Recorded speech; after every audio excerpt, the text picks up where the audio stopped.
All right, so we got ourselves the 2005 Eclipse zip tied, you know. A little front end damage. Not too bad, actually. Can't really tell too much anymore. Well, a little bit. But, gonna do the camshaft position sensor replacement. She's got the 2.4 4G64, I believe. So, yeah.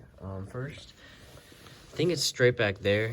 So I'm gonna start off with taking this air hose off of the master airflow sensors, moving out of the way. Also, guess the manual said to disconnect the battery, so I want to put that in as well. But this air hose is a 10 mil. I'm disconnecting it right down here first. Next, I took this air box that held the air filter, undid 1, 2, 3 bolts. I thought there was 4. I guess there's only 3. So there's 3 bolts. They're straight down there, easy to get to. And now after you loosen this guy, they're all at 10 mil. You just kind of get this thing on out. It takes a little bit of force, but once you get them out, you can move this guy around a little bit. And well, we got like 30 things in the way here, but this is our camshaft position sensor right there. And that's a 10 mil. So with this thing off to the side, take that off with a 10 millimeter.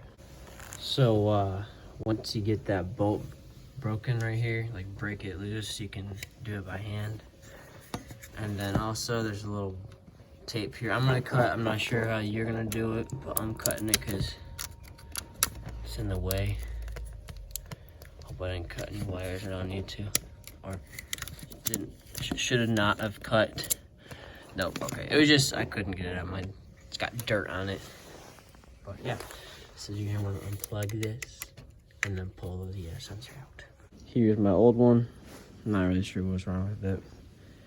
Not sure if it was OEM either. But I'm gonna set it here just in case, you know, for a reason this one is bad. So let's get this one out.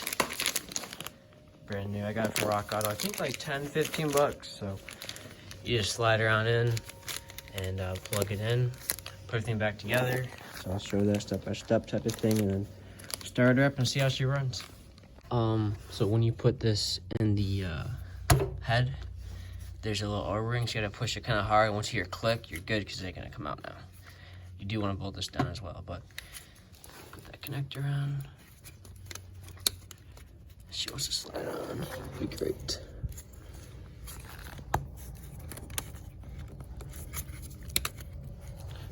I also put a part number in the description in case you guys want this exact one.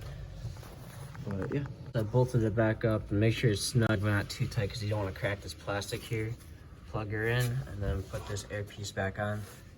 This is also a 10 mil as well, so easy to tighten in. These are all 10 mils that we worked on today.